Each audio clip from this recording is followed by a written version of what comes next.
Доказательство невозможности. Привет! Сегодня я хочу рассказать о некоторых вопросах и задачах и о том, как на них находят решение и ответ. Мы часто спрашиваем, каким образом можно что-либо осуществить.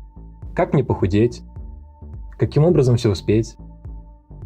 Можно ли добраться из Москвы в Питер, не испытывая при этом смертельных перегрузок или невзаимодействия с людьми?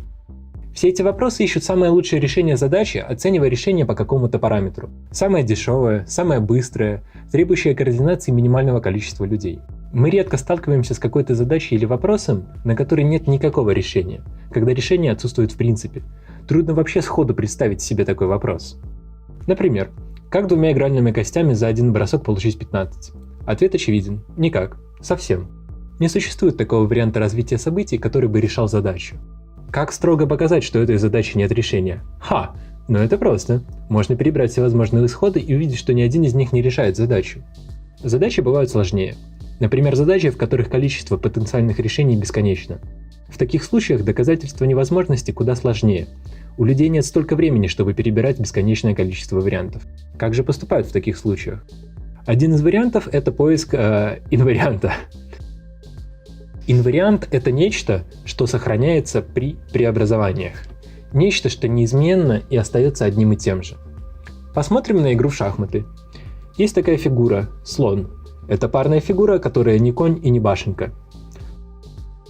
Король может ходить на одну клетку в любую сторону, а слон – на любое количество клеток по диагонали. Оставшись вдвоем на доске, может ли слон поставить мат королю? Здесь есть бесконечное количество вариантов последовательности ходов слона и короля, но слон всегда остается на незакрашенной клетке, это инвариант его ходов. Где бы ни стоял король, он всегда может вступить на закрашенную клетку. Выходит, мат поставить невозможно, даже если бы слонов было больше. Теперь посмотрим на задачу, которую сформулировали древние греки. Давным-давно люди не умели оперировать числами как таковыми. Уровень абстракции был ниже и понятия числа не было. Вместо этого люди представляли числа длинными отрезков. Отрезки можно делить или складывать вместе, таким образом производя операции над числами.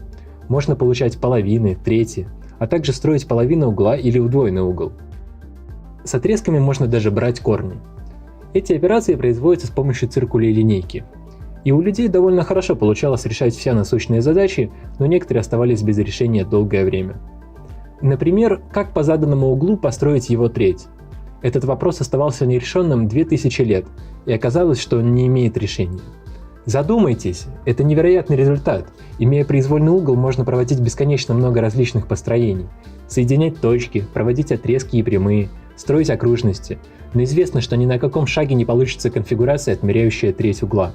Как вообще можно доказать такое? Например, найдя некоторый инвариант. Каждому рисунку, то есть каждой конфигурации точек, прямых и окружностей, сопоставляется какой-то математический объект. Здесь он обозначен как Q с какими-то символами рядом.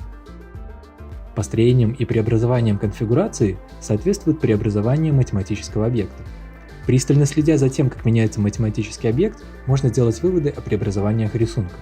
Оказывается, что конфигурация трети заданного угла соответствует математическому объекту, который существенно отличается от тех, которые могут встретиться в цепочке преобразований.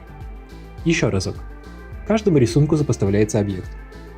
Изменением рисунка соответствует изменение объекта.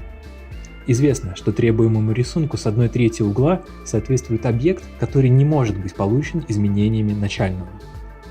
Из этого делается вывод, что требуемый рисунок с 1/3 заданного угла не может быть получен с помощью циркуля и линейки. Если быть занудным и точным, то рисунку сопоставляется объект, который называется расширение поля рациональных чисел, степень которого равна двойке в какой-то степени.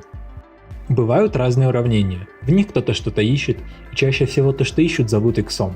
Какие-то уравнения называются линейными, квадратными, кубическими. Для каких-то уравнений известна точная формула для получения решения.